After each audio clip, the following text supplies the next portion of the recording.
Ketua Mahkamah Konstitusi Anwar Usman buka suara terkait putusan uji materi Undang-Undang Nomor 7 Tahun 2020 yang mengharuskan dirinya mundur dari Ketua MK saat ini. Anwar berpandangan ia tidak perlu mundur dari Ketua MK karena jabatan Ketua dan Wakil Ketua MK adalah bagian dari hak memilih dan dipilih dari para hakim konstitusi.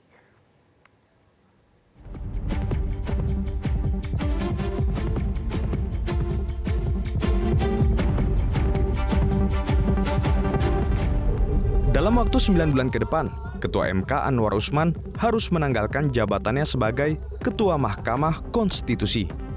Itu terjadi setelah MK mengabulkan sebagian uji materi masa jabatan Hakim Konstitusi pada pasal 87 huruf A Undang-Undang MK.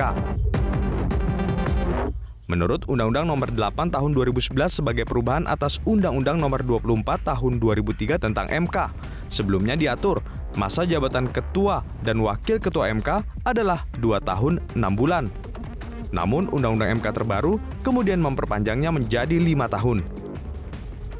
Kendati mayoritas hakim konstitusi sepakat bahwa jabatan Ketua dan Wakil Ketua MK harus dikocok ulang, Ketua MK Anwar Usman justru menyatakan pendapat yang berbeda. Menurut Anwar, ia tak perlu mundur dari jabatannya. Menimbang bahwa terkait dengan permohonan pengujian pasal 87 huruf A Undang-Undang 7 2020 menyangkut masa jabatan Ketua dan Wakil Ketua Mahkamah Konstitusi, karena jabatan dimaksud merupakan bagian dari hak memilih dan dipilih dari para hakim konstitusi, maka sudah selayaknya dan sewajarnya jika persoalan tersebut dikembalikan kepada pemangku hak, yakni para hakim konstitusi.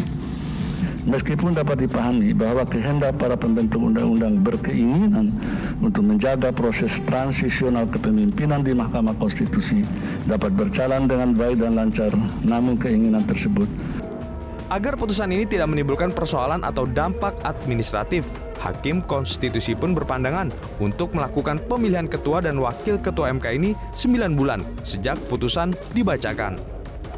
Namun demikian, agar tidak menimbulkan persoalan atau dampak administratif atas putusan akuo, maka Ketua dan Wakil Ketua Mahkamah Konstitusi yang saat ini sedang menjabat dinyatakan tetap sah sampai dengan dipilihnya Ketua dan Wakil Ketua sebagaimana amanat pasal 24C ayat 4 UUD 1945. Oleh karena itu, dalam waktu paling lama 9 bulan sejak putusan ini diucapkan harus dilakukan pemilihan Ketua dan Wakil Ketua Mahkamah Konstitusi. Polemik soal masa jabatan Hakim Konstitusi ini bermula saat DPR merevisi Undang-Undang Mahkamah Konstitusi dan diundangkan menjadi Undang-Undang Nomor 7 Tahun 2020. Salah satu poin perubahan undang-undang itu adalah soal masa jabatan Hakim Konstitusi. Namun poin itu dianggap konstitusional. Dengan demikian, sah sudah masa jabatan Hakim Konstitusi berakhir hingga berusia 70 tahun atau paling lama menjabat selama 15 tahun. Tim Liputan, Metro TV.